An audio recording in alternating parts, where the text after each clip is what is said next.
ऐसे क्या कारण थे कि भारत की सीमा के पास 30 लाख लोगों को मौत के घाट उतार दिया गया? ऐसे क्या कारण थे कि भारत की सीमा के पास 4 लाख औरतों के साथ रेप किया गया? और ऐसे क्या कारण थे कि भारत में प्रवासी या विस्थापित लोग करीबन 1 करोड़ के करीब आए? और ऐसे क्या कारण थे कि बंगाल की खाड़ी सैन्य छावनी में तब्दील हो गई? ऐसे क्या कारण थे कि बंगाल की छावनी में विश्व की 2 महाशक्तियां यूएसए और रूस आमने सामने आ गए? और ऐसे क्या कारण थे कि अमेरिकी राष्ट्रपति रिचर्ड निक्सन को इंदिरा गांधी को बिच कहना पड़ा? तो दोस्तों, आज की जो वीडियो है इस इन्हीं सारे मुद्दों पर है, और इस वीडियो में हम वर्तमान से लेकर भूत तक की सारी घटनाओं को कवर करेंगे। और ये भी मैं डिस्कस करूंगा कि आखिर ऐसी क्या समस्याएं हैं जो इस वीडियो को डिस्कस करने के लिए ज़रूरी हैं और क्यों हम इसको डिस्कस कर रहे हैं। दरअसल ये पूरा मामला इस वीडियो में कवर होगा। तो हाल ही में विभिन्न न्यूज़ चैनल्स में तो शायद नहीं दिखाया गया है, लेकिन न्यूज़पेपर में एक खबर आई कि पीटीए यानी पाकिस्तान टेली कम्युनिकेशन अथॉरिटी, जो कि पाकिस्तान की एक संस्था है, उसने हिंदू अमेरिकन फाउंडेशन HAF, ये हिंदू अमेरिकन फाउंडेशन क्या है? अमेरिका यानी यूएसए में रहने वाले हिंदू, जिनकी आबादी करीबन 33 लाख है और अमेरिका की कुल जनसंख्या 33 करोड़ है, तो 1% अमेरिका में हिंदुओं की आबादी है। अब हुआ क्या है कि ये जो हिंदू थे, इन्होंने जो पाकिस्तानी सेना ने 1971 में बांग्लादेश में भीषण नरसंहार किया था और जिनके केंद्र में हिंदू थे, हिंदुओं को ढूंढ ढूंढ कर मारा गया, उनके मंदिरों को तोड़ा गया। इन्होंने एक वेब पेज लॉन्च किया है, जो आप खुद सर्च कर सकते हो, HAF करके, HAF फाउंडेशन करके, और वहाँ पर इनकी एक रिटन डॉक्यूमेंट्री है और उसमें कहा गया है, उसमें पूरी रिसर्च के साथ बताया गया है कि किस प्रकार पाकिस्तानी सेना ने हिंदुओं का कत्लेआम किया। और मुख्य तौर पर जो बंगाली जेनोसाइड हम कहते हैं 1971 वाला, वो मुख्य तौर पर उसके रडार पर या सेंटर पर हिंदू थे। तो ये इन्होंने एक वेब पेज बनाया, आप खुद सर्च कर सकते हो।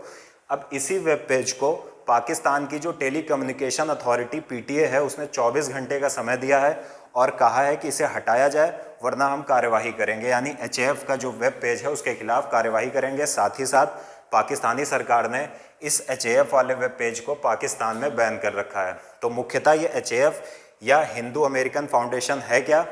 ये यूएसए में रहने वाले जो हिंदू हैं उनकी एक संस्था है, उन्होंने ये संस्था बना रखी है।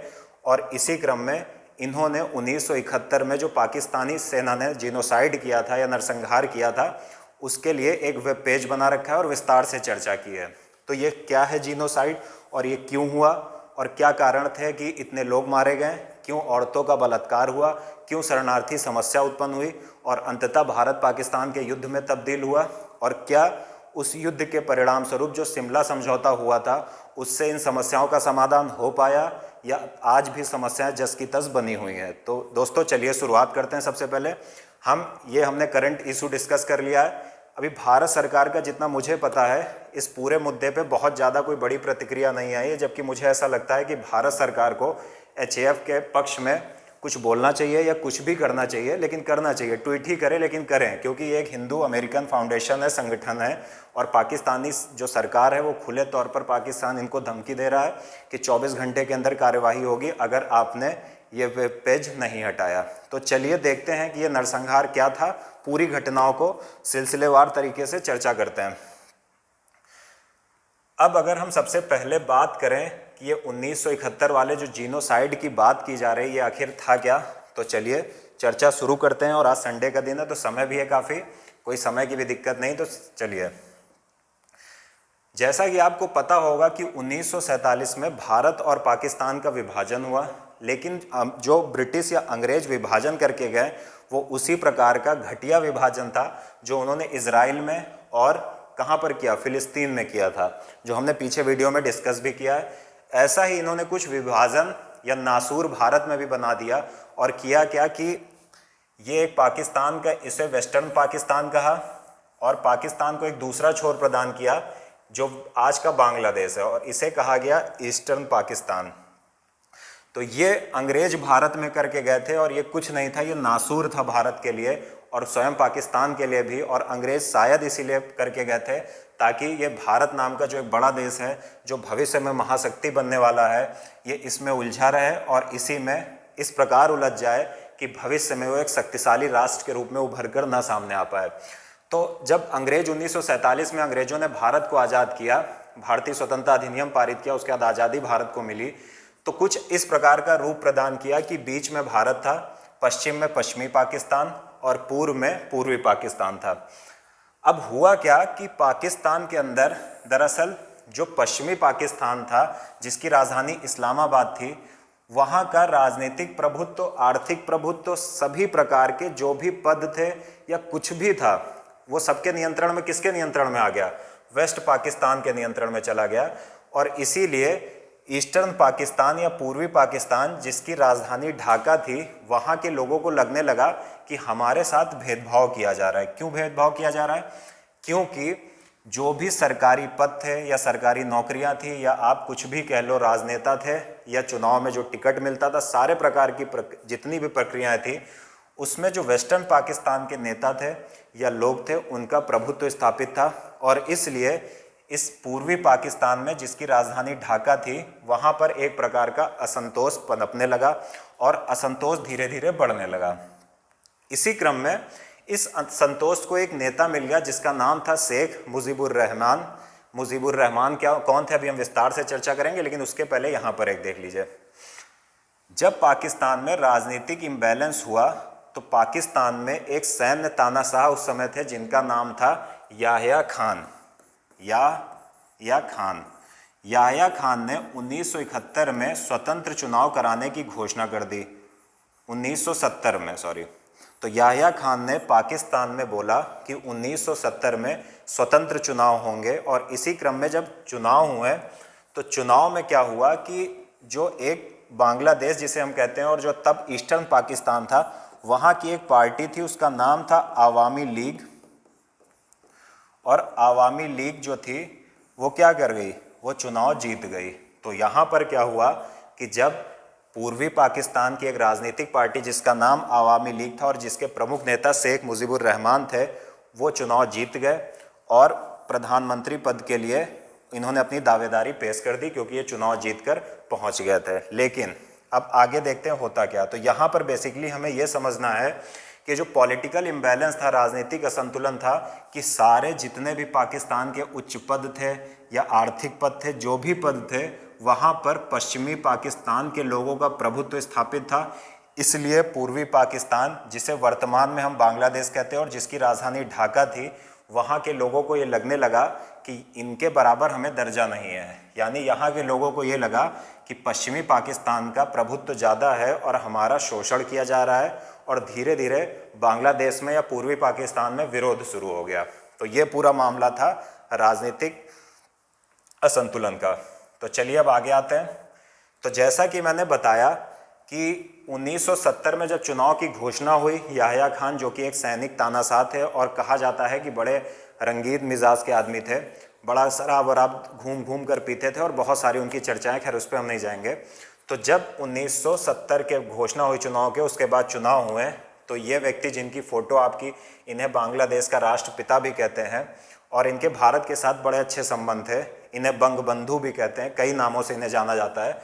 इनकी जो आवामी लीग थी वो चुनाव जीत गई। और जब आवामी लीग को बोला जाता है कि पूर्वी पाकिस्तान में 99% से ज़्यादा सीटें मिल गई थी, बहुत कम मात्रा में सीटें हारे। और इसलिए ये जो शेख मुजीबुर रहमान आपको दिख रहे हैं, इन्होंने क्या हुआ, इन्होंने प्रधानमंत्री पद की दावेदारी प्रस्तुत की, क्योंकि इनकी पार्टी चुनाव में सबसे बड़ी पार्टी बनकर उभरी और उस पार्टी आवामी लीग के सबसे बड़े नेता थे शेख मुजीबुर रहमान। अब इनके लिए प्रधानमंत्री पद की दावेदारी इन्होंने की, लेकिन जो सैनिक तानाशाह थे याह्या खान, इनको ये मंजूर नहीं था कि कोई पूर्वी पाकिस्तान का व्यक्ति पाकिस्तान का प्रधानमंत्री बने। इसलिए याह्या खान ने क्या किया कि इनको जो पीएम बनाने से इनकार कर दिया और पीएम नहीं बनाया, और किसको प्रधानमंत्री बना दिया, जुल्फिकार अली भुट्टो। जुल्फिकार अली भुट्टो जो कि पाकिस्तान के थे, पश्चिमी पाकिस्तान के थे, उनको बना दिया प्रधानमंत्री। ये जुल्फिकार अली भुट्टो वही हैं जिनकी बेटी, जिनकी पाकिस्तान में हत्या भी कर दी गई कुछ वर्ष पहले, इन्हीं की बेटी एक थी भुट्टो जो कि प्रधानमंत्री थी, मुझे नाम नहीं याद आ रहा है, तो वो इन्हीं की बेटी थी। खैर, याह्या खान ने जुल्फ़िकार अली भुट्टो को प्रधानमंत्री बना दिया और इससे क्या हुआ कि पूर्वी पाकिस्तान में और ज़्यादा असंतोष फैल गया और पूर्वी पाकिस्तान का असंतोष ऐसा हुआ कि लोग विद्रोह करने लगे या आप कह लो कि धरना प्रदर्शन करने लगे, रोड पर निकल आए। क्यों? क्योंकि लोगों की मांग थी कि हमारे नेता कौन है, शेख मुजीबुर रहमान हमारे नेता हैं। तो इस बात को याद रखिएगा। ये विवाद बढ़ता जा रहा था। अब उसके बाद की घटना पर अगर गौर करें तो ये सारी समस्याएं तो थी ही, साथ ही साथ अगर एक दो समस्याओं पर और नज़र डालें तो यहाँ पर आपको पता है कि वेस्टर्न पाकिस्तान या वेस्ट पाकिस्तान था और यहाँ पर ईस्ट पाकिस्तान था। यहाँ की जो प्रमुख भाषा थी वेस्ट पाकिस्तान की वो थी उर्दू और यहाँ की जो प्रमुख भाषा थी वो चूँकि बांग्लादेश 1905 ईस्वी में लॉर्ड कर्जन ने पश्चिम बंगाल से इसका विभाजन किया था, तो यहाँ की जो मुख्य भाषा थी, पूर्वी पाकिस्तान की मुख्य भाषा थी वो बंगला थी। इसलिए पूर्वी पाकिस्तान और पश्चिमी पाकिस्तान के बीच एक प्रकार का कल्चरल डिफरेंस था या सांस्कृतिक अंतर था। इसलिए ये जो पश्चिमी पाकिस्तान के शासक थे ये अपनी जो सांस्कृतिक इनकी जो संस्कृति थी उसको ये पूर्वी पाकिस्तान पर थोपने का प्रयास कर रहे थे। अब ये पूर्वी पाकिस्तान पर थोपने का प्रयास तो कर रहे थे, इसी क्रम में पूर्वी पाकिस्तान में असंतोष जो था वो धीरे धीरे बढ़ता जा रहा था। उसके पश्चात क्या हुआ, जब मुजीबुर रहमान को प्रधानमंत्री नहीं बनने दिया गया तो शेख मुजीबुर रहमान की उसके पश्चात याहिया खान से मीटिंग हुई और अंतिम जो उनकी मीटिंग हुई मार्च के महीने में लगभग, वहाँ पर क्या हुआ कि इनकी मीटिंग रद्द हुई और किसी निष्कर्ष पर नहीं पहुँची। और जब शेख मुजीबुर रहमान की याहिया खान जो कि पाकिस्तान का एक सैन्य तानाशाह था उसके साथ मीटिंग किसी नतीजे पर नहीं पहुँची, तो इसका परिणाम ये हुआ कि याहिया खान ने एक बात तय कर ली। इस सैनिक तानाशाह ने, याहिया खान ने तय क्या किया कि अब हम पूर्वी पाकिस्तान के ऊपर क्या करेंगे, सैन्य कार्यवाही करेंगे। यानी अभी तक शेख मुजीबुर रहमान के साथ वो चर्चा कर रहे थे और प्रयास कर रहे थे कि पूर्वी पाकिस्तान की समस्या का समाधान बातचीत के आधार पर हो, लेकिन अब जो पाकिस्तान के सैन्य तानाशाह याहिया खान थे इन्होंने सैनिक कार्यवाही करने का निर्णय ले लिया और इनके दिमाग में ये आया कि अब हम इस पर नियंत्रण करेंगे। जो यहाँ पर विद्रोह चल रहा है या विरोध चल रहा है पश्चिमी पाकिस्तान का कि मुजीबुर रहमान को, जो कि आवामी लीग के प्रमुख लीडर हैं और प्रधानमंत्री पद के उम्मीदवार हैं, उनको प्रधानमंत्री न बनाने का जो यहाँ पर रोष है और जो सांस्कृतिक की अपनी नीतियाँ लागू करना चाह रहे थे, उर्दू को यहाँ भी लागू करना चाह रहे थे और कई भी कारण थे। पश्चिमी पाकिस्तान में महंगाई नहीं थी, पूर्वी पाकिस्तान में बहुत ज़्यादा महंगाई थी, तो बहुत सारी समस्याएं यहाँ पर विद्यमान थी। इसलिए अंतिम रूप से याहिया खान ने निर्णय लिया कि अब मैं पूर्वी पाकिस्तान पर कार्यवाही करूँगा और इसी क्रम में एक ऑपरेशन चलाया और उस ऑपरेशन का नाम क्या था, ऑपरेशन सर्च लाइट। तो पाकिस्तान के जो सैन्य तानाशाह थे उन्होंने 26 मार्च 1971 को पाकिस्तानी सेना को आदेश दिया कि यहाँ पर निर्मम हत्याएं की जाएं और एक ऑपरेशन चलाया जिसका नाम था ऑपरेशन सर्च लाइट 26 मार्च 1971 को। तो ये बात, ये देखिए आपके सामने पिक भी लगी हुई है, यहाँ पर देखिए भीषण नरसंहार हुआ था। बोला जाता है, जो बांग्लादेश की सरकार अपने डॉक्यूमेंट देती है और जो अभी हिंदू अमेरिकन फाउंडेशन की बात आती है उनके जो रिसर्च पेपर से बाकायदा आप खुद सर्च मार कर देख सकते हो, पूरी रिसर्च इसमें है कि 20 से 30 लाख लोगों की मृत्यु हुई। तो याहिया खान जो सैन्य तानाशाह था पाकिस्तान का, उसने क्या किया, जब यहाँ पर ऑपरेशन सर्च लाइट चलाया तो पाकिस्तानी सेना ने पूर्वी पाकिस्तान यानी बांग्लादेश जिसकी राजधानी ढाका थी वहाँ पर 30 लाख लोगों को मारा। और ये जो 30 लाख लोगों की मृत्यु हुई, विवाद इसी को लेकर है। दरअसल ये 30 लाख लोग जो जिनकी मृत्यु हुई थी, इसमें थे तो सभी धर्मों के लोग, इसको नकारा नहीं जा सकता है कि इसमें मुस्लिम भी थे, बौद्ध भी थे, सिख भी थे और हिंदू भी थे। लेकिन अभी जो रिसर्च आई हैं, या एक 2013 में किताब आई थी द ब्लड टेलीग्राम, उससे ये पता चलता है कि जो 30 लाख जिनकी लोगों की मृत्यु हुई थी उसमें मैक्सिमम संख्या में हिंदू थे, या हम दूसरे शब्दों में कहें तो इस ऑपरेशन सर्च लाइट में मुख्य जो टारगेट किया गया था वो हिंदू कम्युनिटी को किया था और इन 30 लाख में मरने वाले अधिकांश हिंदू थे। उस समय बोला जाता है कि बांग्लादेश में या ईस्टर्न पाकिस्तान में करीबन 1 करोड़ हिंदू थे जिनकी जनसंख्या 13% थी। किसकी? पूर्वी पाकिस्तान की। तो 13% हिंदू थे और जनसंख्या उनकी 1 करोड़ थी। और कहा गया कि इसमें जो मुख्यतः टारगेट किया गया वो हिंदुओं को किया गया। और यही HAF फाउंडेशन ने बाकायदा रिसर्च के माध्यम से अपने वेब पेज पर डाला है, आप जाकर देख सकते हैं। इसके अलावा 4 लाख औरतों का रेप किया गया पूर्वी पाकिस्तान में, और एचएएफ फाउंडेशन की अगर हम बात करें तो उनके अनुसार ये 4 लाख में बहुत सारी हिंदू महिलाएं थी और मैक्सिमम हिंदू महिलाएं थी, और 4 लाख रेप किया गया। और रेप के बाद कंडीशन ये थी कि आप अगर डॉक्यूमेंट पुराने पढ़ते हैं तो जिन औरतों का रेप हुआ था तो बहुत ऐसी औरतें थी जिनकी मृत्यु हो गई, कुछ इस प्रकार की थी कि रेप के बाद प्रेग्नेंट हो गई, और वहाँ पर चूँकि पूर्वी पाकिस्तान में सुविधाएं नहीं थी, हॉस्पिटल नहीं थे, तो कुछ की मृत्यु बाद में भी हुई। साथ ही साथ सबसे बड़ी जो समस्या थी वो ये थी कि 1 करोड़ लोग निर्वासित जीवन व्यतीत कर रहे थे, या हम कहें कि पूर्वी पाकिस्तान के 1 करोड़ लोग भारत आ गए थे। भारत के कई राज्यों में, चाहे वो वेस्ट बंगाल हो या फिर असम हो या मेघालय हो, त्रिपुरा हो, वहाँ पर इन लोगों ने 1 करोड़ बांग्लादेशी लोगों ने घुसना शुरू कर दिया। अब जैसे ही 1 करोड़ बांग्लादेशी लोगों ने पूर्वी पाकिस्तान में घुसना शुरू कर दिया, पूर्वी पाकिस्तान से भारत के राज्यों में घुसना शुरू कर दिया, तो इन राज्यों में समस्याएं उत्पन्न हो गईं। इन राज्यों में जनसंख्या बढ़ने के कारण आर्थिक बोझ बढ़ने लगा, और इस कारण जो इन राज्यों के मुख्यमंत्री थे उन्होंने तत्कालीन भारत की प्रधानमंत्री श्रीमती इंदिरा गांधी से अपील की कि आप ये जो पूर्वी पाकिस्तान में चल रहा है इसके खिलाफ कोई एक्शन लीजिए, क्योंकि इससे भारत की समस्याएं निरंतर बढ़ेंगी। क्यों? इसका एक बड़ा कारण ये भी था कि जो पूर्वी पाकिस्तान से लोग नॉर्थ ईस्ट इंडिया के राज्यों में, अफगानिस्तान बोल रहा हूँ मैं, यानी नॉर्थ ईस्ट इंडिया के राज्यों में, चाहे आप ले लो त्रिपुरा या ले लो असम या मेघालय ले लो, किसी भी राज्य में ले लो, वहाँ पर आ रहे थे, तो सांप्रदायिक तनाव बढ़ने का खतरा भी था, हिंदू मुसलमान होने का भी खतरा था। तो पाकिस्तान ने ऑपरेशन सर्च लाइट के माध्यम से बांग्लादेश में जो स्वतंत्रता या स्वायत्ता की मांग हो रही थी उसको दबाने का प्रयास किया, उसका दमन करने का प्रयास किया। 26 मार्च 1971 से ये घटनाएं शुरू हो गई थी, और करीबन अभी हम देखेंगे कि ये दिसंबर तक चलेंगी, 16 दिसंबर 1971 तक या 15 दिसंबर 1971 तक ये पूरी घटनाएं चलेंगी। ये भीषण नरसंहार किया गया बांग्लादेश में या पूर्वी पाकिस्तान में, और कहा गया, अभी जो एचएएफ ने अपना वेब पेज बनाया है, आप उस पे जाएंगे तो रिसर्च के माध्यम से बताया गया कि जो ये मृतक दिख रहे हैं इसमें अधिकांश हिंदू थे, या दूसरे शब्दों में कहें तो पाकिस्तानी सेना के मुख्य टारगेट हिंदू थे या हिंदू धार्मिक स्थल थे, उन्हें ढूंढ ढूंढ कर मारा जा रहा था, साथ ही साथ हिंदू धार्मिक स्थलों को तोड़ा जा रहा था। तो ये हो गया ऑपरेशन सर्चलाइट।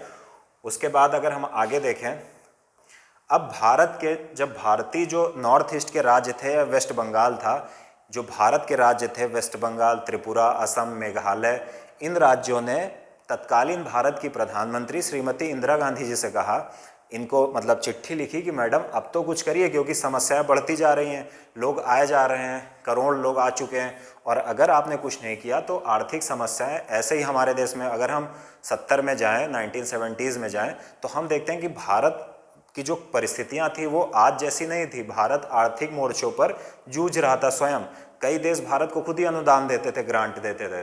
तो भारत के लिए इन 1 करोड़ लोगों का लालन पालन करना या उन्हें खाना देना, उन्हें स्वास्थ्य की सुविधाएं देना, उनके आवास की व्यवस्था करना संभव नहीं था। तो जब पूर्वी राज्यों ने, नॉर्थ ईस्ट के राज्यों ने, साथ ही साथ वेस्ट बंगाल ने, जब श्रीमती इंदिरा गांधी जी से कहा कि आप कुछ करिए, तो यहाँ पर स्थापित होता है इंडो बंगला कॉपरेशन। यानी जब ये पाकिस्तानी सेना ने ऑपरेशन सर्चलाइट चलाया तो वहाँ पर भारत ने बांग्लादेश का सहयोग करना शुरू कर दिया। और सबसे पहले ये मुद्दा आता है कि भारतीय सेना ने तुरंत कार्यवाही क्यों नहीं की। जैसे ही पाकिस्तानी सेना ने ये किया था तो भारतीय सेना चाहती तो तुरंत कार्यवाही कर सकती थी, लेकिन भारत की सेना ने तुरंत कार्यवाही नहीं की। और ऐसा माना जाता है कि आपने देखा भी होगा कि इंदिरा गांधी जी, जो कि तत्कालीन भारत की प्रधानमंत्री थी, उन्होंने जो वहाँ भारत के थल सेना प्रमुख थे सैम मानेकशॉ सर, उनसे तत्काल कार्यवाही करने के लिए कहा भी, लेकिन उन्होंने फिर अपनी सेना से पूछा और अपने जो जनरल थे उनसे बात की, तो उन्होंने कहा कि अगर हम अभी यानी मार्च अप्रैल में तुरंत कार्यवाही कर रहे हैं पूर्वी पाकिस्तान में या बांग्लादेश में तो हमारी हार तय है। इसके कारण क्या थे? तो तुरंत भारत ने कार्यवाही इसलिए नहीं की क्योंकि तुरंत उस समय भारत के आर्थिक जो हालात थे वो बहुत अच्छे नहीं थे। भारत की जो सैन्य तैयारियां थी वो बहुत अच्छी नहीं थी। बोला जाता है कि भारत के पास सिर्फ 13 टैंकर थे। तो ऐसी बहुत सारी तैयारियां थी जो भारत की युद्ध लड़ने के लिए नहीं थी।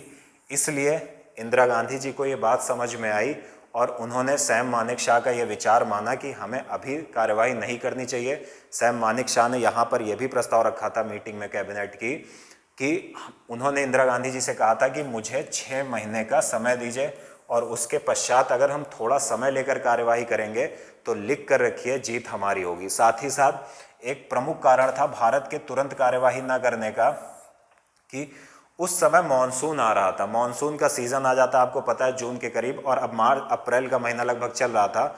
तो यहाँ पर बात यह है कि मानसून से और आक्रमण कार्यवाही न करने से क्या संबंध है? तो संबंध यह है कि जब मानसून आता है तो बांग्लादेश में तो बारिश नहीं होती है। क्यों? क्योंकि बांग्लादेश में कोई बड़ा पर्वत नहीं है कि मानसूनी हवाएं जो बंगाल की खाड़ी से आती हैं उनको रोककर बारिश कराए। लेकिन जो भारत के उत्तर पूर्वी राज्यों में बारिश होती है, चाहे वो अरुणाचल प्रदेश हो या असम हो या मेघालय हो, वहाँ पर जब मानसूनी पवनें पर्वतों पर चढ़ती हैं, ठंडी होती हैं, बारिश होती है, तो वो जो जल है वो बहकर बांग्लादेश में आता है और बांग्लादेश बाढ़ से डूबने लगता है।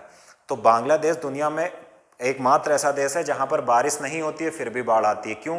क्योंकि भारत के जो नॉर्थ ईस्ट के राज्य हैं, मेघालय, असम, अरुणाचल प्रदेश, वो ऊंचाई पर हैं, वहाँ पर बहुत ज़्यादा बारिश होती है और वहाँ पर बारिश होने के बाद ये जल बहकर कहाँ आता है? बांग्लादेश में, इसलिए बांग्लादेश में बाढ़ आ जाती है।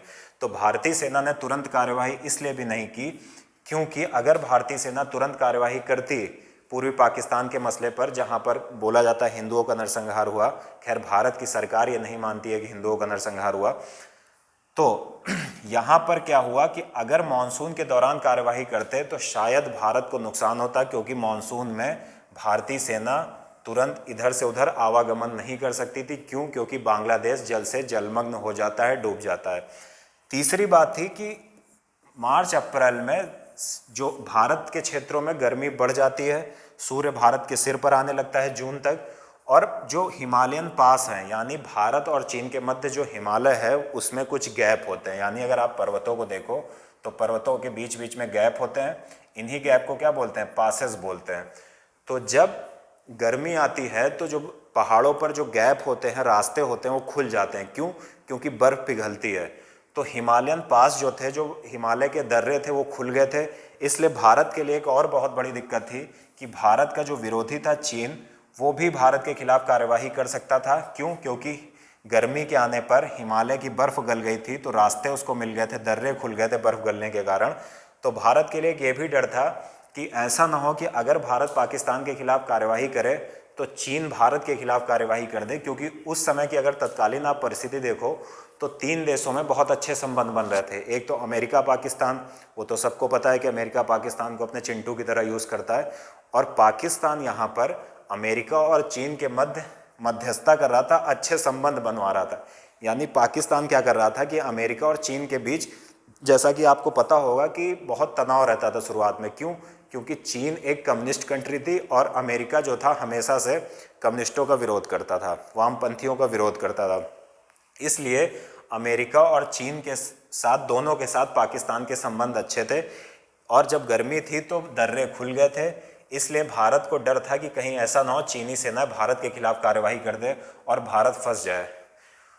लेकिन ऐसा नहीं कि भारत ने बिल्कुल कार्यवाही नहीं की। श्रीमती इंदिरा गांधी जो तत्कालीन भारत की प्रधानमंत्री थी, उन्होंने एक 4 सूत्री नीति प्रस्तुत की। और वो 4 सूत्री नीति क्या थी? सबसे पहले क्या थी कि जो बांग्लादेश की गवर्नमेंट थी, वो गवर्नमेंट जो चुनाव जीती थी, उस गवर्नमेंट को जिसे 99% से अधिक मत मिले थे, उस गवर्नमेंट को पश्चिम बंगाल में आश्रय प्रदान किया। यानी जो आवामी लीग के नेता थे जो भाग कर भारत आए, उन्हें आश्रय प्रदान किया। साथ ही साथ मिलिट्री ट्रेनिंग प्रदान की। वो बांग्लादेशी जो अपनी जान बचाकर भारत भाग आए थे, उनको भारतीय सेना ने मिलिट्री ट्रेनिंग प्रदान की। और यहाँ पर एक मुक्त वाहिनी नामक संगठन का गठन किया गया।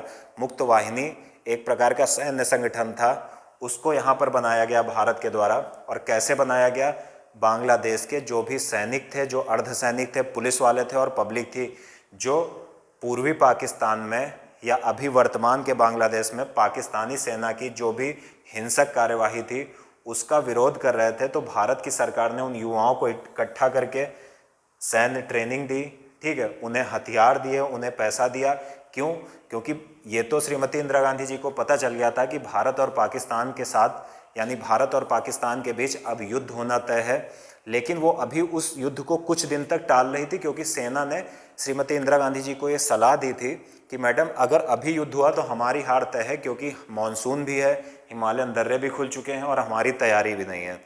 इसलिए हम एक काम कर सकते हैं कि हम युद्ध करेंगे, लेकिन 6 महीने बाद, तब तक हम क्या कर सकते हैं कि जो भी बांग्लादेशी युवा, जो भी यंग लोग बांग्लादेश से भागकर भारत आए हैं, अगर हम उनको संगठित करके एक दल बना दें, मुक्तवाहिनी नामक जो दल बना था वो बनाएं, साथ ही साथ उनको हम सैन्य ट्रेनिंग प्रदान करें, प्लस उन्हें हम हथियार दें और पैसा दें, तो इससे होगा क्या कि ये जो युवा लड़के हैं इन्हें हम फिर बांग्लादेश भेजेंगे, इनको हथियार के साथ, हथियार से लैस करके भेजेंगे, पैसा देकर भेजेंगे, और ये जाकर किसके खिलाफ कार्यवाही करेंगे? पाकिस्तानी सेना के खिलाफ कार्यवाही करेंगे। उस पाकिस्तानी सेना के खिलाफ जो उस समय पूर्वी पाकिस्तान या बांग्लादेश में क्या कर रही थी, जो पूर्वी पाकिस्तान या बांग्लादेश में लोगों की हत्या कर रही थी, लोगों का मर्डर कर रही थी।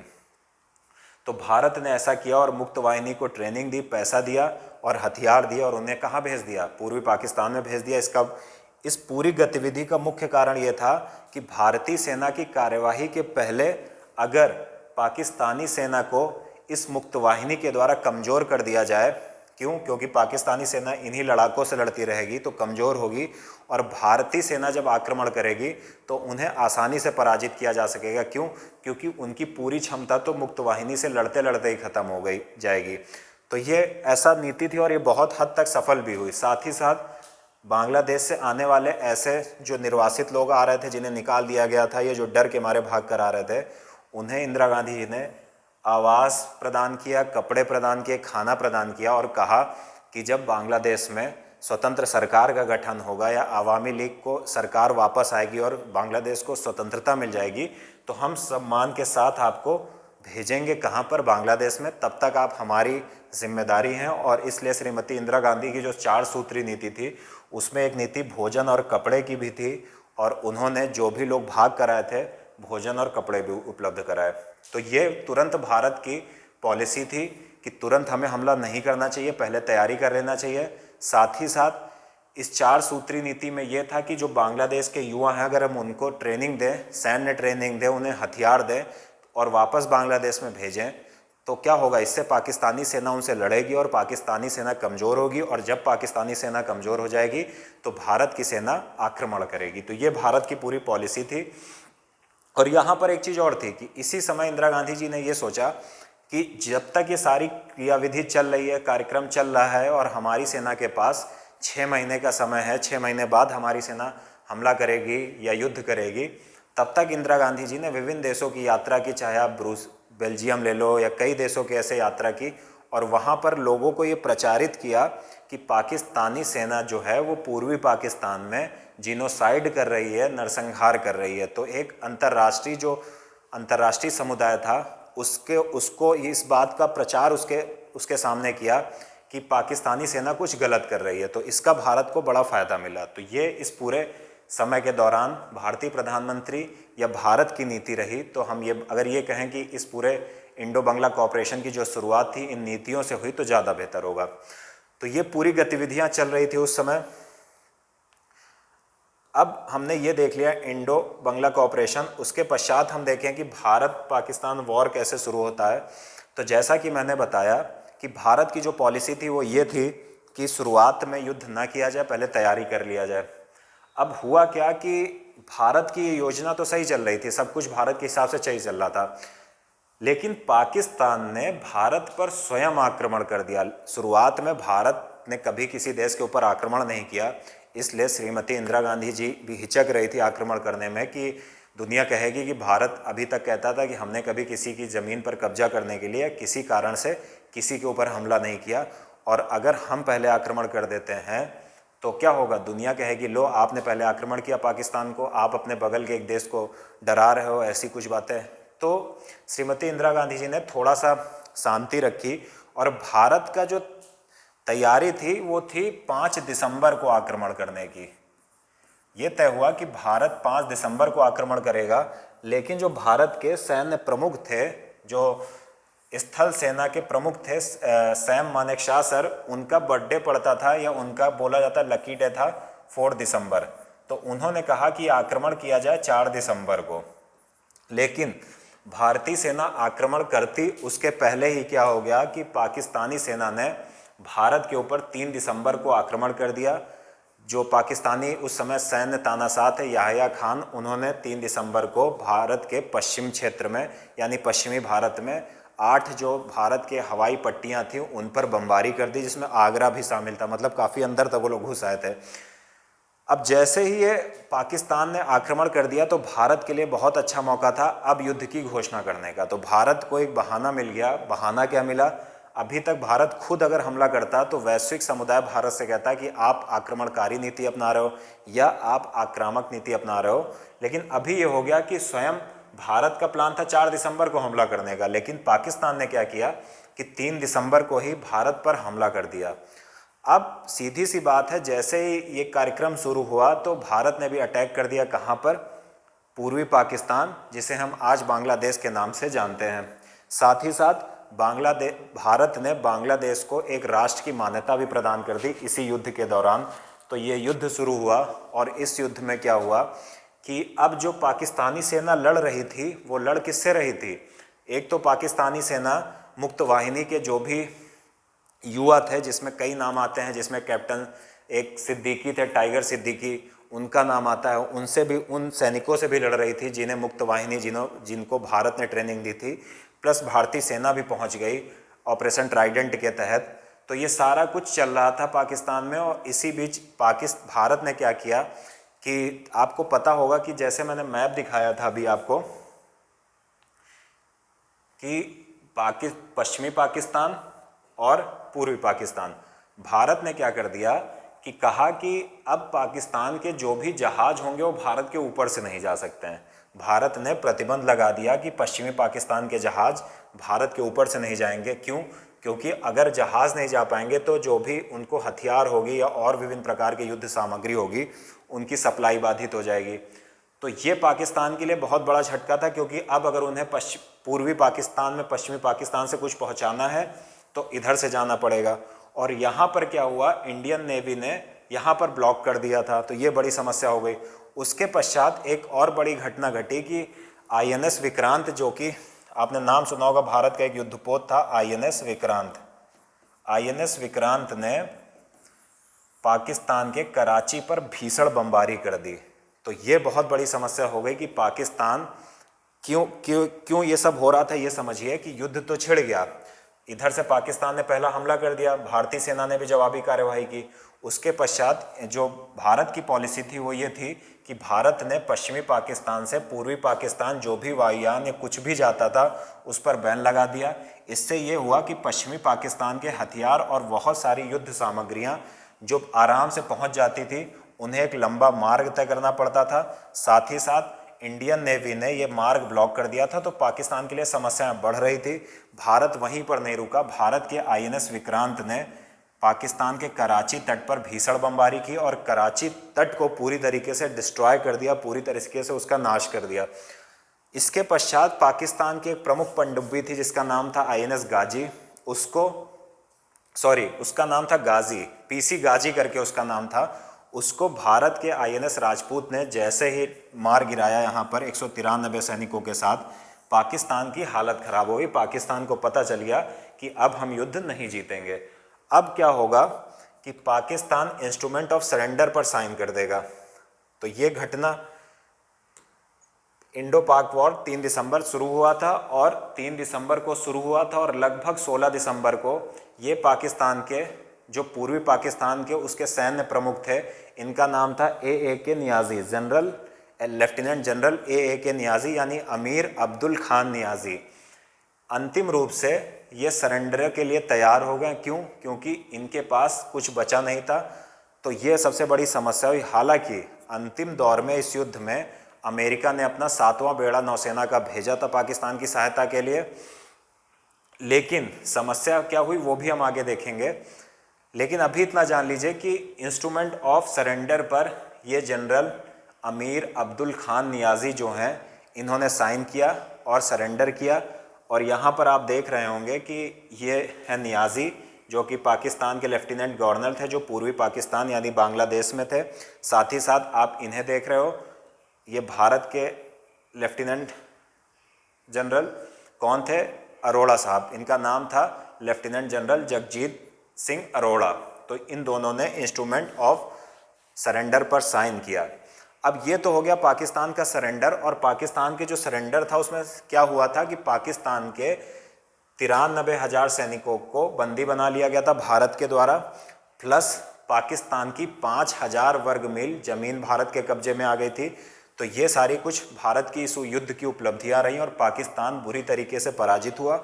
अच्छा, इस बात की यहाँ पर एक बात और समझना ज़रूरी है कि पाकिस्तान पराजित तो हो गया, लेकिन पाकिस्तान के जो सैनिक तानाशाह थे याह्या खान, उन्होंने अपनी सेना के सामने या अपने देश में, मुख्य तौर पर अपने देश में, कभी ये नहीं बोला कि हम भारत में पराजित हो चुके हैं, और उन्होंने हमेशा कहा कि हम लड़ रहे हैं। तो पाकिस्तान की पब्लिक को बहुत दिन बाद तक ये पता ही नहीं चला कि हम पराजित हो चुके हैं। और पाकिस्तान के जो भी प्रोग्राम थे, टीवी प्रोग्राम थे, जो मीडिया थी, उसको भी इस बात को प्रसारित करने से रोका गया कि वो भी इस बात को प्रसारित ना करे कि भारत में, या हम कहें भारत से हम पूर्वी पाकिस्तान में पराजित हो चुके हैं। तो भारत ने जब इंस्ट्रूमेंट ऑफ सरेंडर पर साइन करा लिया, किसने किसने साइन किया? पाकिस्तान की तरफ से जनरल अमीर अब्दुल खान नियाज़ी, और भारत की तरफ से LG जगजीत अरोड़ा सर ने, इन दोनों लोगों ने साइन किया। अब पाकिस्तान के 93,000 युद्धबंदी भारत की पकड़ में थे, साथ ही साथ पाकिस्तान की 5,000 वर्ग मील ज़मीन भारत की पकड़ में थी। लेकिन अब एक चीज़ यहाँ पर समझना बहुत ज़रूरी है कि भारत, इंदिरा गांधी जी का जो वक्तव्य था, जो उन्होंने उस टाइम कहा कि भारत स्थायी शांति चाहता है। स्थायी शांति का ये मतलब था कि अगर आप पाकिस्तान के इतने सैनिकों को बंदी बना रहे हो और ये सब कुछ कर रहे हो, उनकी ज़मीन पे कब्जा कर रहे हो, तो स्थायी शांति नहीं बनी रह सकती। इसलिए उसका स्थायी शांति स्थापित करने का तरीका क्या था कि पाकिस्तान के साथ एक समझौता किया जाए, और वही हुआ जिसे हम जानते हैं 1972 का शिमला समझौता, जो कि जून के महीने में हिमाचल प्रदेश के शिमला में हुआ। इस समझौते के बारे में एक बड़ा प्रसिद्ध कथन है कि भारत 1971 का युद्ध तो जीत गया, लेकिन शिमला समझौता में भारत पराजित हो गया।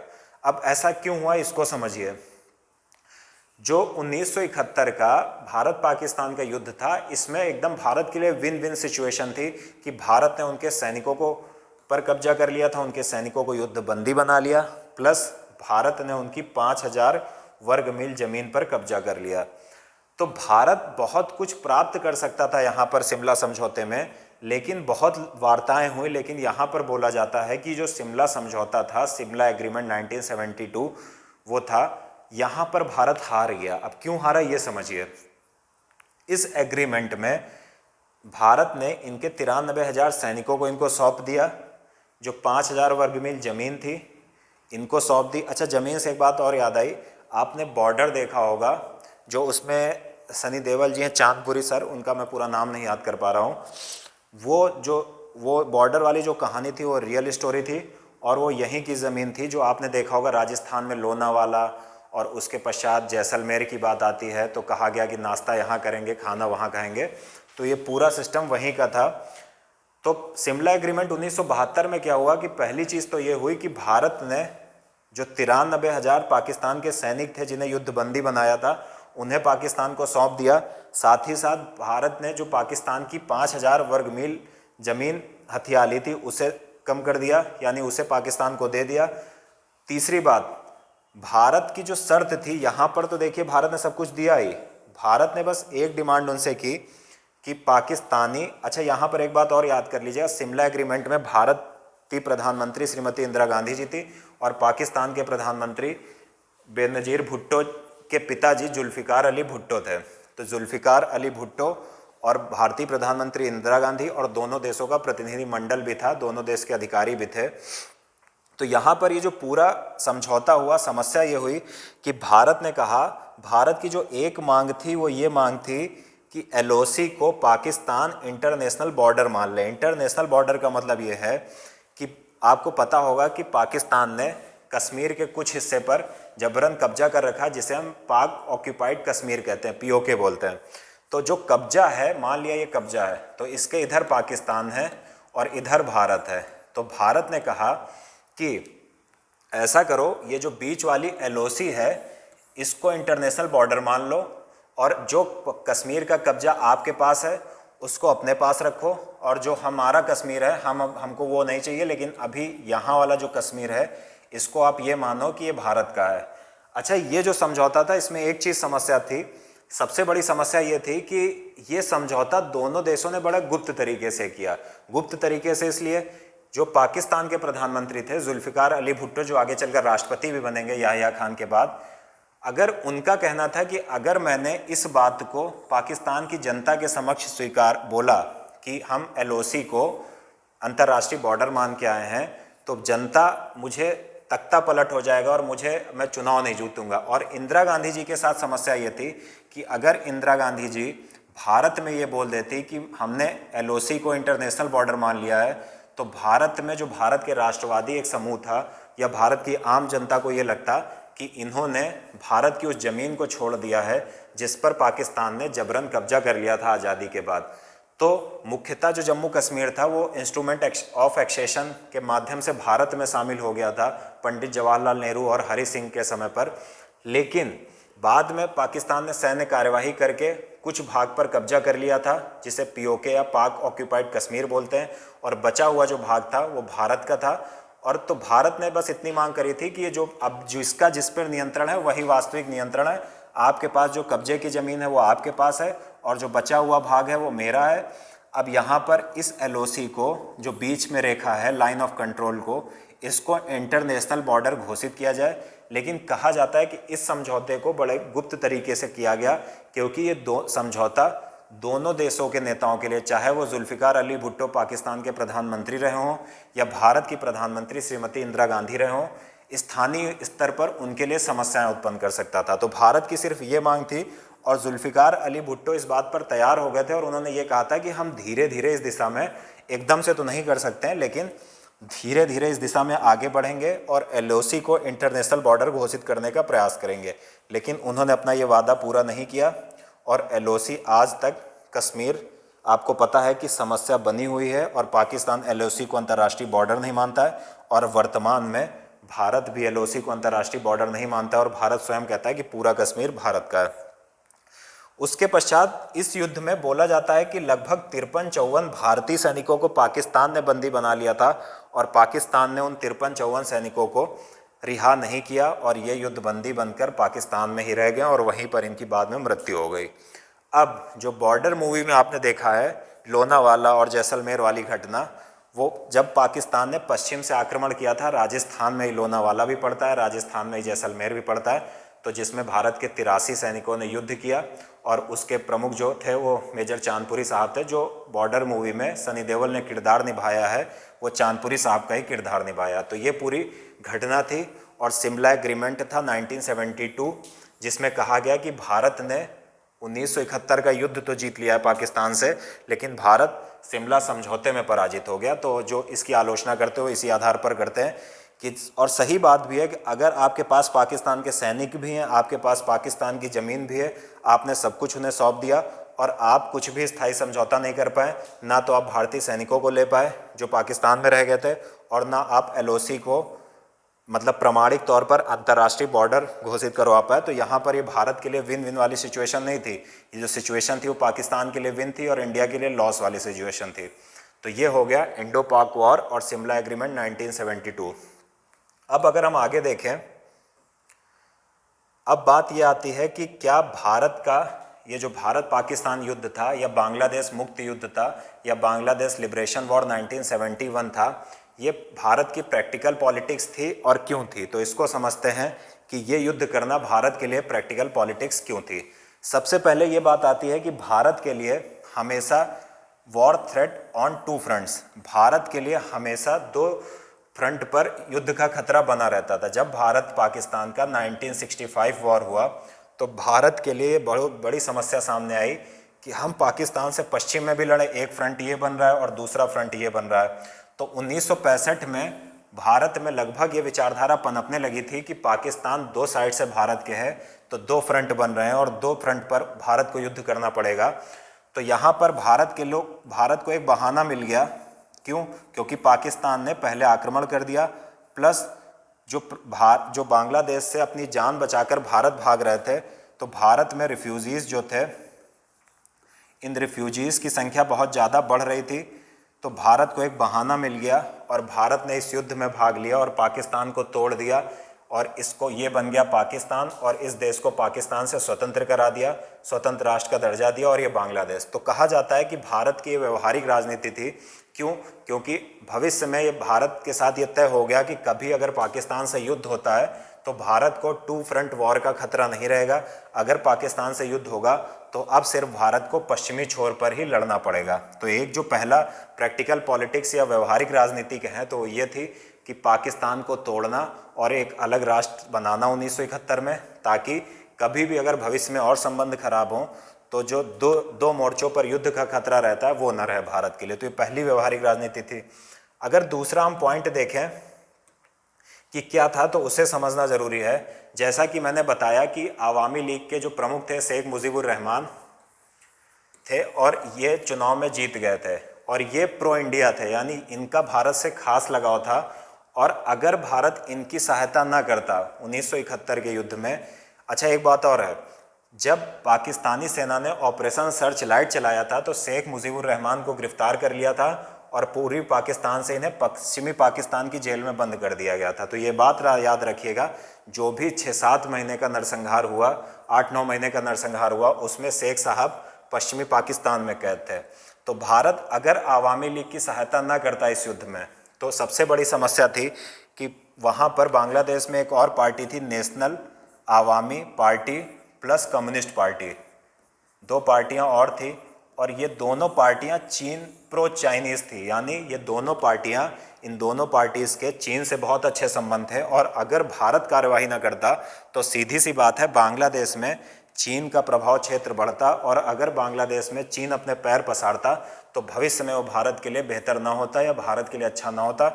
इसलिए भारत को युद्ध में भाग लेना पड़ा, बांग्लादेश लिबरेशन वॉर में या बांग्लादेश मुक्ति युद्ध में भारत ने भाग लिया और पाकिस्तान को पराजित किया और पाकिस्तान के 2 टुकड़े किए। तीसरी बात कि ये भारत की व्यवहारिक राजनीति कैसे है। जैसा कि आपको पता है कि जैसे ही बांग्लादेश में युद्ध शुरू हुआ और पाकिस्तानी सेना ने नरसंहार किया, और उस नरसंहार में प्रमुख जो टारगेट थे वो बांग्लादेश में रहने वाले 1 करोड़ हिंदू थे, जो कि बांग्लादेश की कुल आबादी का 13% थे। और जब नरसंहार शुरू हुआ तो उसमें मुस्लिम भी मारे गए, बौद्ध भी मारे गए, सिख भी मारे गए। तो ये रिफ्यूजीज़ भाग कर भारत आए, और जब ये भारत आए तो भारत के कुछ प्रमुख राज्यों, चाहे वो पश्चिम बंगाल हो, असम हो, मेघालय हो, इन राज्यों में शरण लेने लगे। तो इन राज्यों में समस्या ये हुई कि बाहरी लोग जो आ रहे हैं उसमें मुस्लिम भी शामिल हैं, उसमें सिख भी शामिल हैं, उसमें बौद्ध भी शामिल हैं। तो ऐसा ना हो कि कई धर्म के अनुयायी यहाँ पर आ रहे हैं, तो भारत के जो नॉर्थ ईस्ट के राज्य हैं या वेस्ट बंगाल है, इन राज्यों में सांप्रदायिक दंगे ना हो जाएं, या ये जो राज्य आ रहे हैं, ये बाहरी जो लोग आ रहे हैं, तो भारत के जो राज्य हैं वो इनके खिलाफ संघर्ष न करने लगे कि ये बाहरी लोग हमारे देश में क्यों आ रहे हैं। तो इंदिरा गांधी जी के सामने एक बड़ी समस्या कम्युनल थ्रेट या सांप्रदायिक जो दंगों की समस्या थी वो भी थी, और इसलिए भारत ने इस युद्ध में पार्टिसिपेट किया। और इंदिरा गांधी जी ने खुद जो रिफ्यूजी कैंप थे उसमें यात्रा की, और वहाँ पर इन्होंने खुद बोला था कि हम बांग्लादेश को एक अलग राष्ट्र बनवाएंगे और उस अलग राष्ट्र में आपकी फिर घर वापसी करवाएंगे। तो इंदिरा गांधी जी का ये बड़ा व्यवहारिक कदम था कि उन्होंने बांग्लादेश को तोड़ा, पूर्वी पाकिस्तान को तोड़ दिया पश्चिमी पाकिस्तान से। वहाँ पर आवामी लीग की सरकार बनी, शेख मुजीबुर रहमान बांग्लादेश के प्रधानमंत्री बने, और इसमें से मैक्सिमम लोगों की घर वापसी हो गई, लेकिन सब नहीं गए, कुछ भारत में भी बस गए। लेकिन जो तत्कालीन सबसे बड़ी समस्या थी सांप्रदायिक दंगों की, सांप्रदायिक खतरे की, उसको टाल दिया गया। उसके पश्चात हम देखें जो सबसे एक प्रैक्टिकल व्यवहार था, या आप कहें कि एक प्रैक्टिकल पॉलिसी थी भारत की, श्रीमती इंदिरा गांधी जी की, कि इंदिरा गांधी जी को ये पता था कि इस समय दुनिया में एक त्रिगुट बन रहा है, और वो त्रिगुट था पाकिस्तान का, चाइना का और यूएस का।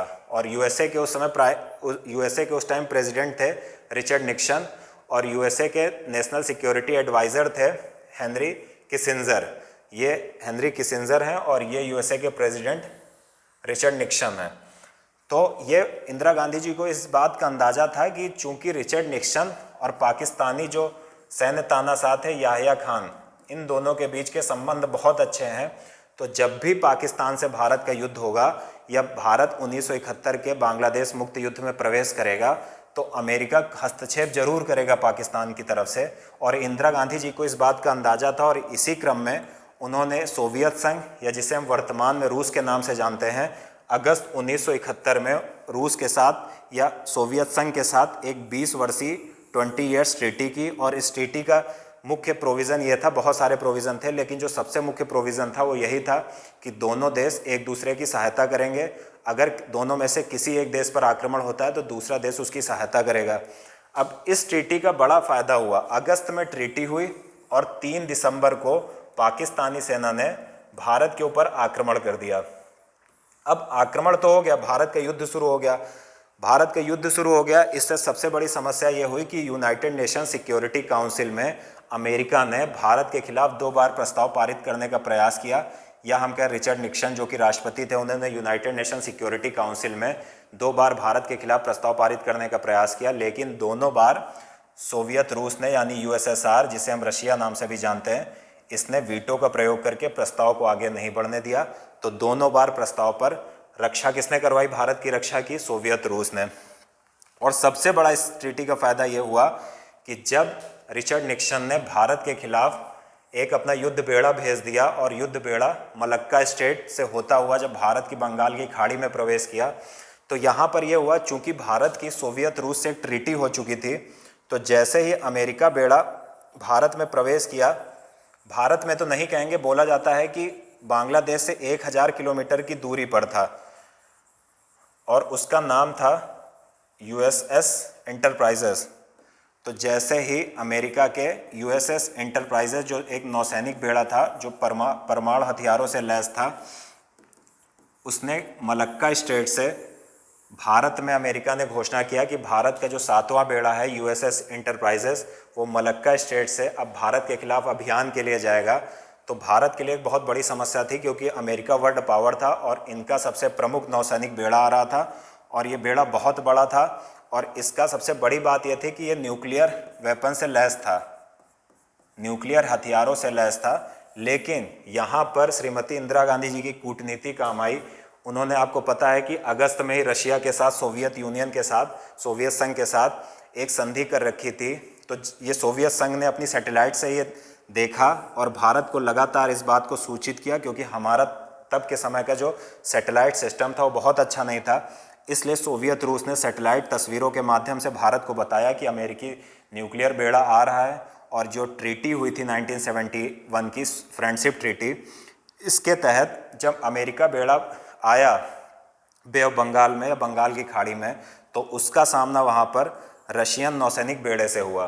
तो यहाँ पर यह सबसे बड़ी समस्या हो गई कि दुनिया की 2 महाशक्तियाँ थी, वो भारत पाकिस्तान के युद्ध में आमने सामने आ गई। और इससे ये हुआ कि आखिरी में रिचर्ड निक्सन के जो नौसैनिक बेड़ा था, या हम कहें संयुक्त राज्य अमेरिका का नौसैनिक बेड़ा था, उसको वापस जाना पड़ा। और अभी हमने कुछ साल पहले मैंने एक इंटरव्यू भी पढ़ा था और उसमें ये कहा गया था कि जो रशियन नौसैनिक बेड़ा था, यानी यूएसएसआर का नौसैनिक बेड़ा था, उनका ये कहना था कि अगर अमेरिका भारत के खिलाफ कार्यवाही करता तो हम चारों तरफ से अमेरिका को घेरने के मूड में थे। यानी अमेरिका का ये जो यूएसएस एंटरप्राइजेस था, रशिया की पूरी प्लानिंग थी कि अगर अमेरिका पाकिस्तान की सहायता करता है और भारत के खिलाफ, भारत के जो भी नौसैनिक, भारत का उस टाइम छोटा मोटा जो भी बेड़ा था, उसके खिलाफ कोई कार्यवाही करता है, तो रशिया का ये पूरा प्लान था कि अमेरिकी जो यूएसएस एंटरप्राइजेस है, इसको चारों तरफ से घेरा जाएगा और अगर कुछ आगे कार्यवाही करनी पड़ी तो रशिया उसमें भी पीछे नहीं हटेगा। तो ये इंदिरा गांधी जी की एक कूटनीतिक जीत थी और ये वही रिचर्ड निक्सन है जिन्होंने इस युद्ध से पहले इंदिरा गांधी को बिच कहकर पुकारा था, जिसकी अंतर्राष्ट्रीय स्तर पर भी काफ़ी आलोचना हुई। इन्होंने खासकर उन्होंने, रिचर्ड निक्सन ने, किसिंजर साहब इनके राइट हैंड थे या हम कहें इनके चिंटू थे, तो इन्होंने इंदिरा गांधी जी को बिच कहा था, जिसकी अंतर्राष्ट्रीय स्तर पर आलोचना हुई, क्योंकि किसी देश के राष्ट्रपति के ऊपर ये सूट नहीं करता है कि वो दूसरे देश के प्रधानमंत्री या राष्ट्रपति को गाली दे। तो ये पूरी Indo Soviet treaty of friendship 1971 थी। इसे 20 साल के लिए थी। इसे आगे हम देखते हैं कि 1991 में फिर से बढ़ा लिया गया था। तो ये जो इंदिरा गांधी जी की कूटनीति थी या भारत की कूटनीति थी कि सोवियत का दौरा उन्होंने किया और वहाँ पर सोवियत संघ के साथ एक संधि की, और वो संधि जब भारत और पाकिस्तान का युद्ध हुआ उसमें बहुत काम आई। अब हम आगे बढ़ते हैं। इस युद्ध में जो भारत की एक व्यवहारिक राजनीति और सामने आई वो जिन्ना की टू नेशन थ्योरी थी। जिन्ना ने जब 1947 में भारत का विभाजन हुआ तो जिन्ना ने कहा था कि हिंदू और मुस्लिम ये दो अलग अलग कल्चर हैं, ये साथ रह नहीं सकते हैं। इसलिए जिन्ना ने, आपको पता होगा कि एक अलग राष्ट्र की मांग की थी। हिंदू और मुस्लिम ये दो अलग अलग कल्चर हैं और दोनों की धर्म अलग है, सब कुछ अलग है, संस्कृति अलग है, ये दोनों एक साथ एग्जिस्ट नहीं कर सकते हैं, दोनों एक साथ नहीं रह सकते हैं।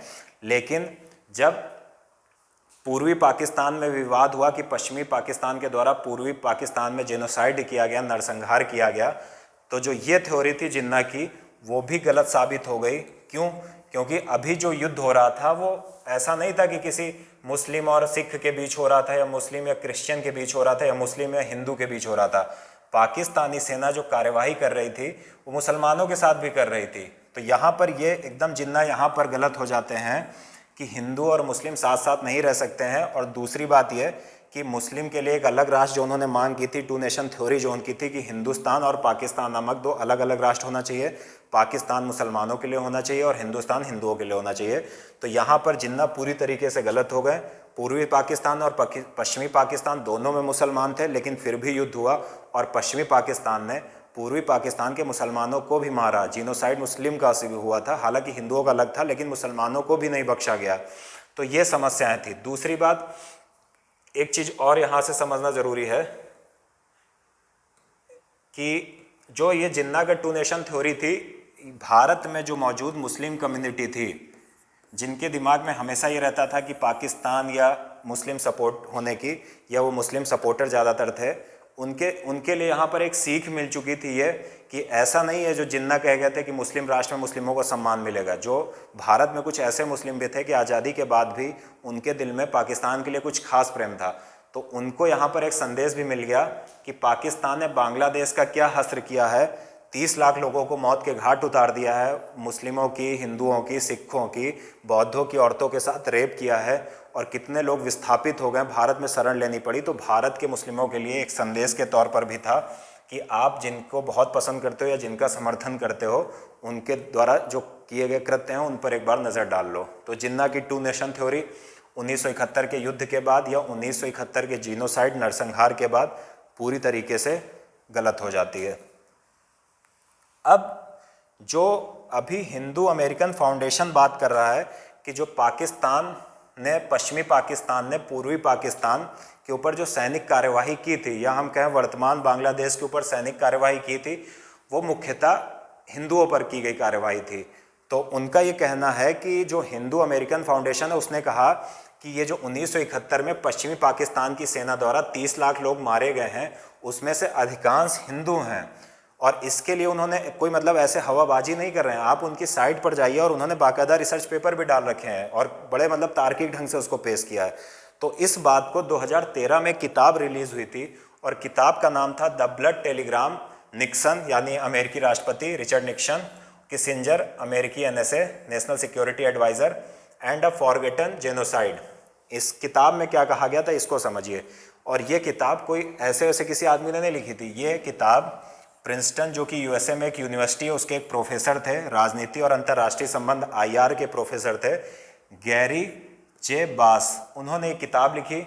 और इस किताब के उन्होंने कुछ मुद्दे उठाए जो यहाँ पर डिस्कस करना ज़रूरी है, क्योंकि ये मुद्दे जो हिंदू अमेरिकन फाउंडेशन अभी मुद्दे उठा रही है, 2013 में इस किताब ने सेम मुद्दे उठाए थे। पहला मुद्दा क्या था? इस किताब में एक बात कही गई कि जो 1971 का पाकिस्तानी सेना द्वारा पूर्वी पाकिस्तान या वर्तमान बांग्लादेश में जो जीनोसाइड किया गया था, जो नरसंहार किया गया था, वो मुख्यतः हिंदू नरसंहार था। और इन्होंने अपनी किताब द ब्लड टेलीग्राम में इस बात को विशेष तौर पर इसका जिक्र किया कि जो भारत की सरकार थी उसे इस नरसंहार के बारे में पता था और भारत की सरकार जानती थी कि ये मुख्यतः हिंदुओं का नरसंहार है, लेकिन भारत की सरकार इसका प्रचार कर रही थी कि बंगालियों का नरसंहार हो रहा है या बांग्ला भाषियों का नरसंहार हो रहा था। और बाकायदा इन्होंने अपनी किताब में इस बात का कारण भी प्रस्तुत किया है। इन्होंने कहा कि अगर भारत की सरकार ये स्वीकार कर लेती कि ये मुख्यतः हिंदुओं का नरसंहार है, हिंदू जीनोसाइड है, तो भारत की कुछ राजनीतिक पार्टियां जैसे जनसंघ, जनसंघ से ही बीजेपी निकली है, यानी जनसंघ अगर हम कहें बीजेपी की मदर पार्टी थी।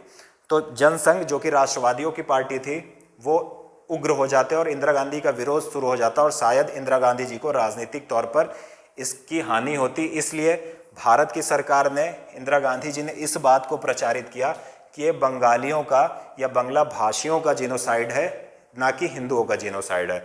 इन्होंने ये बात कही जो अभी आप समझ रहे हो कि हिंदू अमेरिकन फाउंडेशन कर रहा है। तो 2013 में एक किताब पब्लिश हुई थी और इसमें सारी बातों का जिक्र था। उसके पश्चात एक भारत के प्रमुख राजदूत थे डीपी धर साहब, जो रूस में भारत के राजदूत थे, और इन्होंने भी कहा था कि जो 1971 में पश्चिमी पाकिस्तान की जो सेना थी उसने पूर्वी पाकिस्तान में जो नरसंहार किया था वो मुख्यतः हिंदुओं का नरसंहार था, या हिंदुओं का कत्ल किया गया और हिंदू मंदिरों को निशाना बनाया गया। साथ ही साथ एक आर्चर ब्लड नामक अमेरिकी अधिकारी थे बांग्लादेश में जिस समय युद्ध हुआ, और उन्होंने भी बोला कि मुख्यतः हिंदुओं को टारगेट किया गया, लेकिन वो इस बात को नहीं बता पाए कि क्यों किया गया। उन्होंने कहा कि ये मुझे भी नहीं पता कि क्यों किया गया, लेकिन शायद इस युद्ध में 1971 के युद्ध में बांग्लादेश में हिंदू स्मारकों को, हिंदू मंदिरों को और हिंदू लोगों को टारगेट किया गया, और जो जीनोसाइड हुआ वो हिंदुओं का हुआ। तो ये जो किताब द ब्लड टेलीग्राम है, इसे आप अमेजन से बुक भी कर सकते हो और मंगा भी सकते हो, पढ़ भी सकते हो। तो इसमें मुख्यतः यही सारी चीज़ें हैं। सबसे पहली बात, जो सबसे मुख्य बात है, जो अभी हिंदू अमेरिकन फाउंडेशन कर रहा है कि ये मुख्यतः हिंदुओं का जीनोसाइड था। ये कोई ऐसा नहीं था कि बांग्लादेश में जीनोसाइड चल रहा है, इसमें मुख्य तौर पर हिंदू टारगेट थे। तो ये पूरा मामला था। ये युद्ध हुआ और युद्ध के बाद क्या हुआ, हमने देखा कि वहाँ पर फिर अवामी लीग की पार्टी सत्ता में आई, शेख मुजीबुर रहमान प्रधानमंत्री बने। लेकिन मुजीबुर रहमान साहब प्रधानमंत्री तो बन गए 72 में, यानी 1972 में, लेकिन 1975 में कुछ उग्रवादी समूह, या हम कहें जो वेस्टर्न पाकिस्तान के सपोर्टर थे बांग्लादेश में, जिसमें एक कैप्टन था बांग्लादेशी सेना का अब्दुल मजीद, उन लोगों ने शेख मुजीबुर रहमान के घर में वो लोग घुस गए। तब घुस गए जब शेख मुजीबुर रहमान प्रधानमंत्री थे, और उनके पूरे परिवार को मार डाला। उनके परिवार में उनकी वाइफ थी, उनके 2 लड़के थे, उनके 2 लड़के बड़े थे, उनकी 2 पत्नियां थी, उनको मारा, प्लस उनके एक छोटा बेटा था उसको मार डाला। सिर्फ उनकी 2 लड़कियां बची थी और वो 2 लड़कियां जर्मनी में पढ़ाई कर रही थी। उन्हीं 2 लड़कियों में से अब दोनों आवामी लीग चला रही हैं बांग्लादेश में, आवामी लीग चला रही हैं, और दोनों लड़कियां, इसमें से जो बड़ी वाली लड़की है बांग्लादेश में प्रधानमंत्री है, मुझे नाम नहीं याद आ रहा है, क्या नाम है, शेख हसीना। हाँ, तो जो शेख हसीना जी अभी जो प्रधानमंत्री हैं वो किसकी लड़की हैं, वो शेख मुजीबुर रहमान की लड़की हैं। और ये 2 लड़कियां इसलिए बच गई थी, बाकी पूरा परिवार, जो शेख मुजीबुर रहमान साहब थे, बंगबंधु थे या बांग्लादेश के राष्ट्रपिता थे, तो उनका पूरा परिवार को मार डाला गया था कुछ उग्रवादियों द्वारा, जिसमें से शेख मुजीबुर रहमान साहब खुद थे, उनकी वाइफ थी, उनके 2 पुत्र, 3 पुत्र मारे गए थे, एक तो 10 साल का बच्चा ही मार डाला गया था, और उनकी बहुएं थी। 2 लड़कियां बच गई थी, और वही 2 लड़कियां अभी आवामी लीग को संचालित कर रही हैं। और उन्हीं 2 लड़कियों में से जो बड़ी लड़की है शेख हसीना जी, वो इस समय बांग्लादेश की प्रधानमंत्री हैं। तो ये पूरा मामला है। तो एक बात याद करिएगा, चाहे वो भारत के राष्ट्रपिता महात्मा गांधी जी रहे हों, उनकी भी हत्या की गई, और साथ ही साथ अगर हम बांग्लादेश के हम देखें राष्ट्रपिता शेख मुजीबुर रहमान, तो उनकी भी हत्या की गई। तो ये पूरा मामला था जो हमने समझा। यही पूरा मामला जो द ब्लड टेलीग्राम की और ये पूरी घटना की जो घटना हुई थी, इसी को वर्तमान में द हिंदू फाउंडेशन उजागर कर रहा है। तो करंट में न्यूज़ यही है कि हिंदू फाउंडेशन यही बात कर रहा है कि जो जीनोसाइड हुआ था 1971 में बांग्लादेश में, वो पाकिस्तानी सेना ने मुख्यतः हिंदुओं का कत्लेआम किया, हिंदू मंदिरों को तोड़ा, और यही बात जो 2013 में द ब्लड टेलीग्राम ने किया था। तो ये बात ये कर रहे हैं। अभी तक जो इतना मुझे पता, अभी मैंने देखा नहीं, भारत सरकार ने इनके समर्थन में कोई बात की नहीं है, और पाकिस्तानी गवर्नमेंट ने इनको धमकी दे दी है कि 24 घंटे के अंदर, बोला था 2-3 दिन पहले कि ये अपना वेब पेज हटाइए जिस पर ये सब है, और पाकिस्तान में इस वेब पेज को ब्लॉक भी कर दिया गया, ये पाकिस्तान में नहीं खुल सकता है। तो ये सारी बात है। ऐसा मुझे लगता है कि भारत सरकार को सामने आना चाहिए और इनका समर्थन करना चाहिए। तो उम्मीद है ये पूरा टॉपिक आपको समझ में आया होगा, इसकी विस्तार से हमने चर्चा की है। मिलते हैं फिर से नेक्स्ट वीडियो में। अपना ख्याल रखिए, अपने परिवार का ख्याल रखिए, मस्त रहिए। जय हिंद, नमस्कार।